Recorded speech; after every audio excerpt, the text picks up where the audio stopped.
A lot of nonprofits develop their own programming, right? Because there's an issue in society that hasn't been solved yet. So they bring their unique approach to solving a societal issue.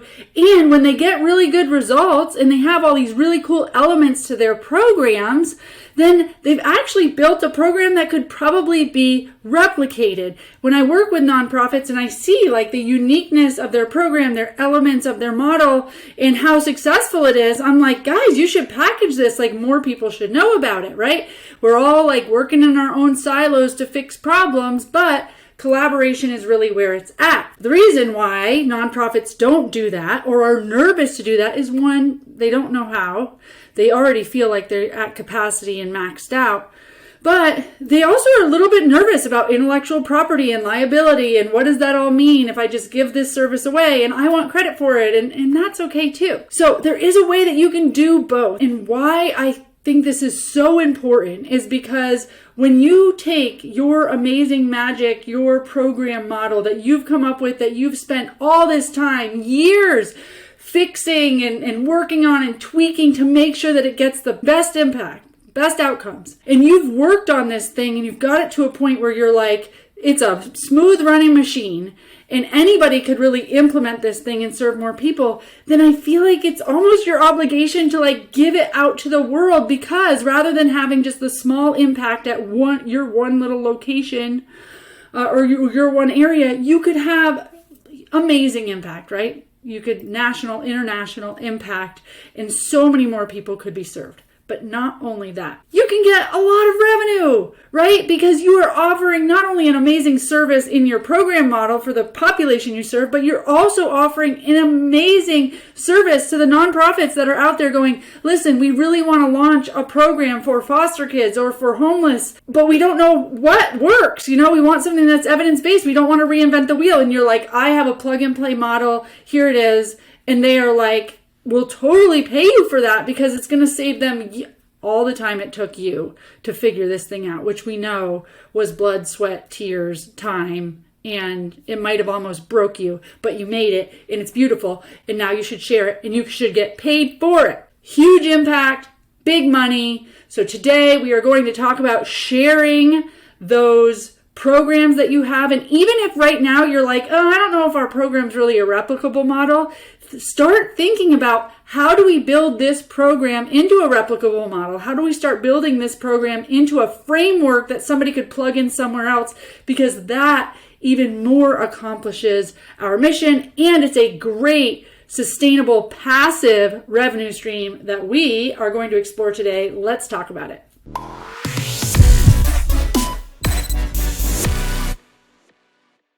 Welcome to episode 59 of For Purpose Live, where I help you get clear, get focused, and be impactful by showing you how to step fully into that calling that you've been given without taking on that common narrative that nonprofits just have to struggle. That's right. Together we can get you in your sweet spot using your strengths and your talents to serve this world and build a movement of support for your mission simply by living for purpose, on purpose. I'm your host, Rebecca Britt, and today we are talking about replicable program models in scaling your nonprofit and making more money and doing less work.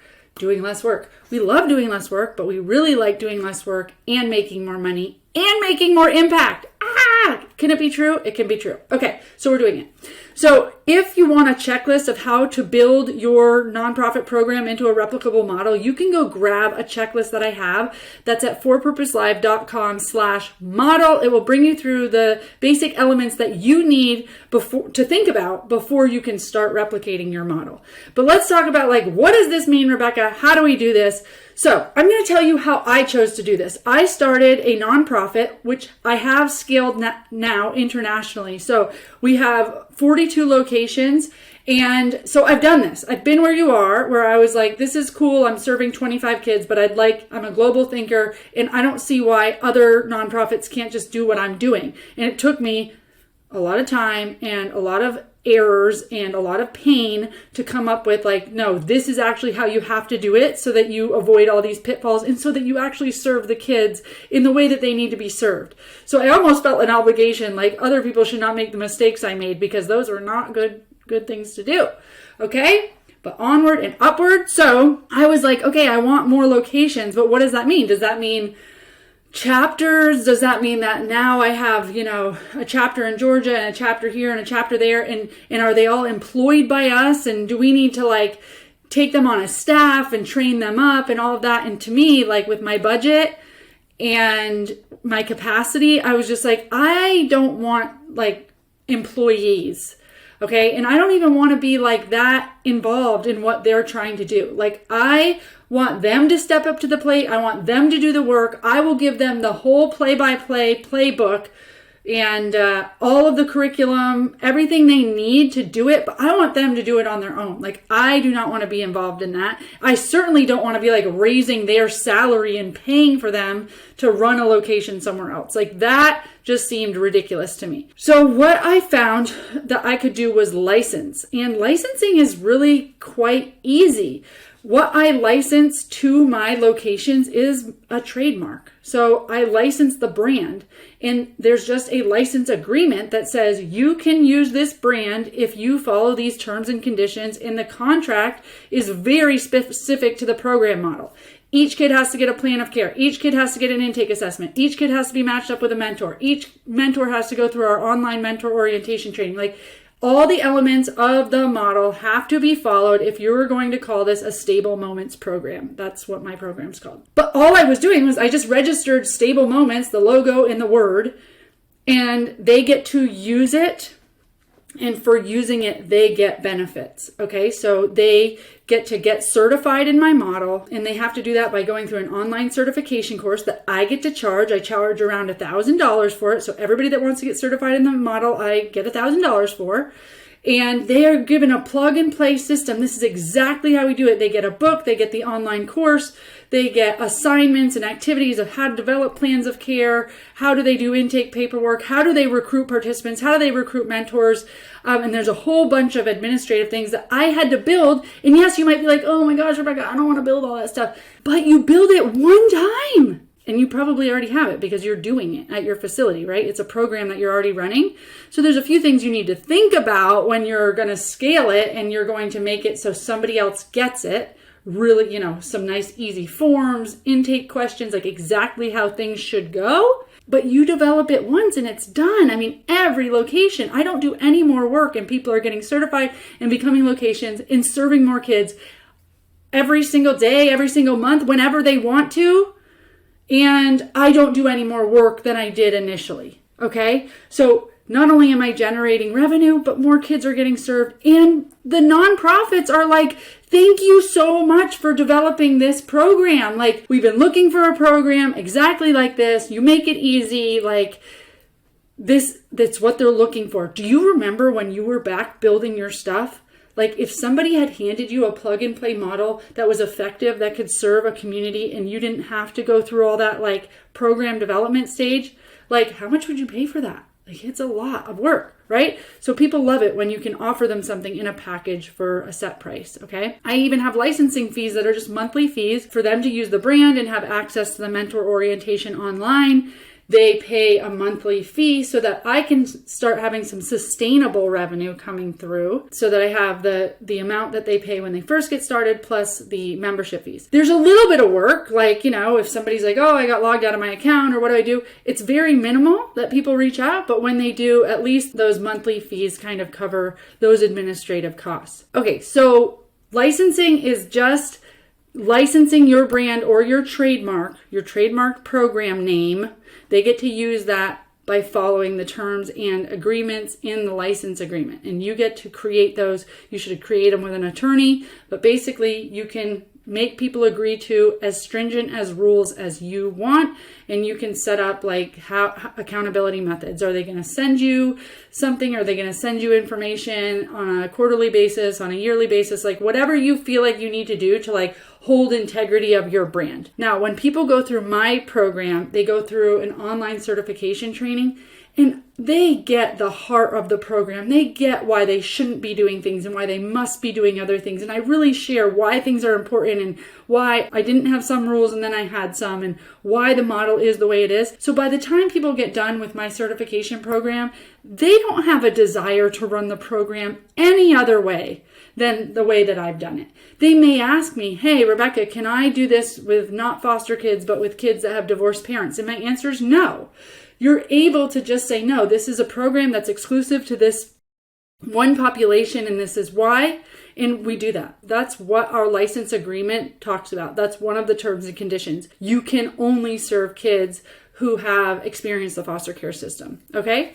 So you get to put that in your terms and conditions. Now, the benefits of this are huge. Again, impact. So now I am serving kids with my model that I have never met, never seen, never will. Families are getting services. I mean, it's amazing. We just got a location in Scotland. There's a location coming in Alaska, California, like all of these locations that I've never even met the people that are going to be getting our services. But I'm making huge impact. Okay. So I'm able to serve way more kids. And guess what? I shut down my initial location. And now I'm just allowing my program to live on without me being in the weeds. I am doing less and I'm serving more.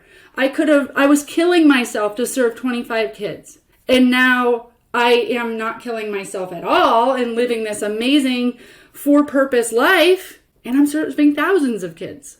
So replicable models are just, I can't say enough about them. Other benefits are you're getting brand credibility. You know, if you want your nonprofit to really be like not just this local nonprofit that does this thing, and you want to have some national credibility, or you just want to have some credibility, like more credibility, more authority in the space, start having locations. More people that say this model really works, this model is great, it's working for us, and you start using their pictures from their sites and you start using their case studies, and more locations are popping up, more and more people are using your model, you start to be seen as an authority and you get that credibility. And in your space, you can start saying, see, I told you this intervention is the intervention that's going to make the difference. And now funders start to believe, wow, this isn't just something that you're doing in this small town, in this little area. No, this is like something that's catching on, and people want to join a winning team. And the more people that are saying their program works, the more credibility you have. It's just the way it is. In the beginning, it was so hard to get locations for me. Like I had to sell it. And I did that through webinars and speaking and just sharing as much as I possibly could with anybody that would listen. And then I slowly started to get locations. And now what's so funny is when a new state, like so in Pennsylvania, I have like too many locations, probably. I have a lot of locations in Pennsylvania, but it's because what happens is one state will get their first location and I will sell like 5 books to that state, somebody in that state, as soon as that location happens. Because as soon as somebody else is doing it, everybody else goes, oh, we should do that as well. Oh, they're starting a program. Shoot, we weren't the first ones to do it. We could start a program. We want to be competitive.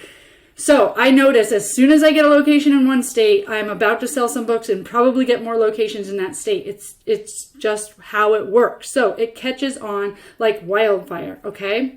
You can also tell if there is if your program brings in program fees, it's also a benefit to other locations. So you can tell other locations, listen, this is an additional revenue opportunity for your organization. I sell to nonprofits that already have programs running. Like they aren't just going to start a nonprofit with my program. They're already a nonprofit. They already serve kids or other populations or people in their community, and they are just choosing to add on a program that specifically serves foster kids, okay? So it's nice to pitch it as an additional revenue stream for these sites because Department of Children and Families will pay for the program fees, okay? So that's a benefit. The other big benefit is bringing in that money, being able to start having your fee for service. So if if at this time you haven't brought in a lot of money, or you don't have a lot of money outside of donations and corporate partners and foundations or grants, and you would like to actually start making your own money so that you can be bringing in a consistent $5,000, $10,000, $25,000 a month, then it's really nice to set up these certification models that people pay for. They can go off and they can use them, but you're bringing in that passive, pretty passive revenue for your nonprofit. And then you don't have to I wonder which grant we're going after. No, you can start relying on that revenue coming in. And you're going to get more donations. You're going to be able to apply for more grants because you're going to have more credibility. So you can say, we have scaled our program to this size. You'll be able to get research funding because you'll say, we are already nationally scaled, or we already have 5 locations. This program really warrants some funding for research so that we can make sure that it's an evidence-based program so that we can test our outcomes. You get research on it, then it's an evidence-based program and it's written about, there's literature about it, and even more people want to do your program. So I love this. Start thinking about it. So I'm going to talk to you about how you would get started. So how you would get started is you really want to think about a lot of the programs we run without thinking about our specific framework, or we run without thinking about all the components. So what I do is I try to sit down and think about the customer or the client journey. So somebody comes into your nonprofit, what happens? If they're first interested in a program, how do you market it first? How do you market it? How do you get participants? Do you do an intake assessment? How do you plug them in? And if you guys just kind of do it willy-nilly right now and there's not really a clear system, then that's your first step. Think about all of your systems, creating your systems in a way that you could tell somebody else to do it. So if you use a really elaborate CRM system and everything just notifies itself, that's going to hinder your ability to generalize it to everybody because not everybody's going to have that CRM. So I built my whole replicable model on Google Sheets because everybody can access Google Sheets in Google Docs. So basically, here's the intake assessment that you do, and I would give it to them in a Google Doc. Here's your program tracker in a Google Sheet. This is how you collect data in a Google form.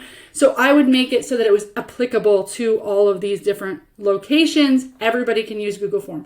I would come up with everything. Here's the copy and paste emails that you send to parents that are interested in the program. Here's the copy and paste emails that you send to mentors that want to become a mentor. Here's all the things you need to do with them. I gave them so much stuff that was plug and play. So what I'm saying that you should do now is, if you don't have that, right now, if you're oh, thanks for your interest, and every time somebody wants to get involved, you email them, start making that copy and paste stuff that you could say, this is the email we send, this is how we follow up, this is how we do our background checks, this is how, whatever it is, every process you take, just start thinking, could I tell somebody else to do this? What exactly would I tell them to do?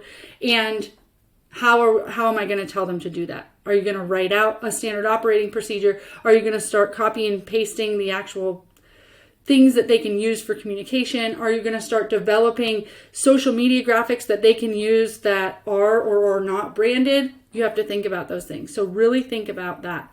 Think about your standard operating procedures. What are the things that 100% have to be done? So for one example, in my program, it's a 10-month mentorship program for foster kids, and it involves community mentors. But I have a lot of sites that say, Rebecca, can we do less than 10 months? It's Alaska or it's whatever, and we just don't have that much good weather. So I actually have a very strong stance on it being a long-term program, but I'm not completely rigid on 10 months. I propose that it should be done through the school year. So kids get, June, July off, and then August through May, you run your program. But there's people that say that just doesn't work for them, and the most they could do is 6 months. And I'm sure, 6 months is fine. Just do all the other elements of the program. So in the license agreement, I don't have a requirement that it's 10 months, but I have a requirement that it's 6 months or more, recommended 10 months. Because 3 months doesn't work. 8 weeks doesn't work. I feel like a lot of these kids are just starting to come out of their shells at 3 months, and there's research to back up that long-term healthy relationships with an adult are what builds resilience. So I'm not interested in somebody launching this for 6 weeks and trying it out. It's not what I'm about. So figure out what you're about. What's your program about? What are the fundamental things that you absolutely have to do? Like kids in foster care are the only ones you can serve.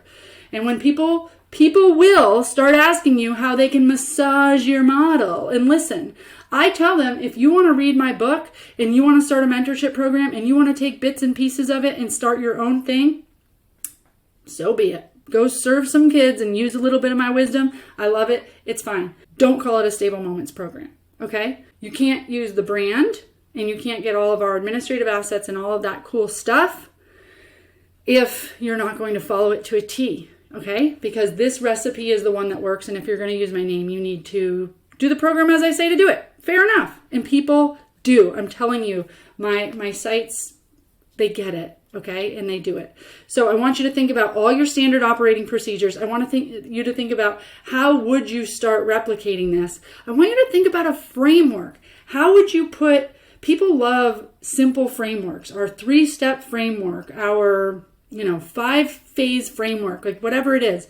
But think about, like, what is it? Is it the intake? Do you first set them up with housing? Then you set them up with jobs? Then you what are the components and what comes first? What comes next? Like, what does it look like? And what's your framework so that you can break it down into pieces that people go like, okay, I get it. Everybody likes a framework and those are easy to digest. And when you create an online certification course, if that's what you're going to do, you can have your modules go with that framework. This is what we do first. This is what we do second.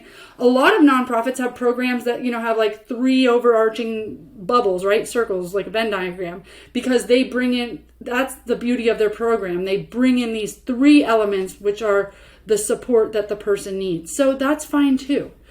But just think about your framework and start getting the standard operating procedures, all of the elements, all of your social graphics, all of the things that you would give somebody else to do. And then if you got all that, I would find one person that's willing to pilot it. And if you can find one person, one organization that's willing to pilot it, I had 3 locations that were free. So I basically helped them, and I actually didn't have the certification program yet. I just gave them a book, and I did like one-on-one consulting with them to get them up and running. And then they were grandfathered in as locations forever. But I got a lot of feedback, like what's working. There's so many things that make sense to you, but don't make sense to somebody else. Maybe they don't have all the background that you have about that particular problem or that particular population. So you want to make sure that you are training in a way that people are able to pick it up and replicate it. Okay?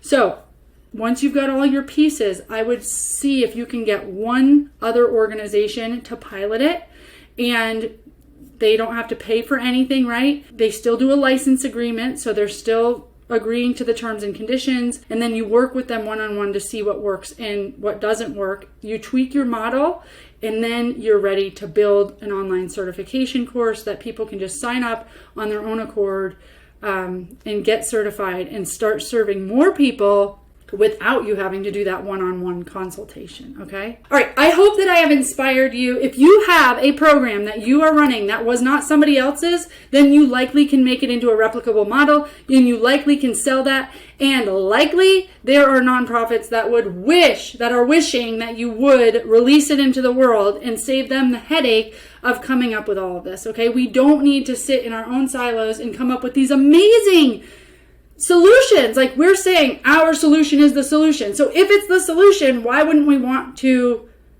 allow it to be the solution for everyone and not just our small county or our small area or our state or wherever we are located, okay? All right, don't forget to go grab that licensing checklist. That's at forpurposelive.com/model. And that will help you go through the elements that you're going to need. This is a great way to scale your nonprofit, bring in revenue, make more impact, but actually do a lot less work. I would love to hear about your replicable model, the one that you want to scale out. You can leave a comment with that model and your nonprofit name, and we'll make sure to give it some love. And thank you so much for your service to this world. Until next time.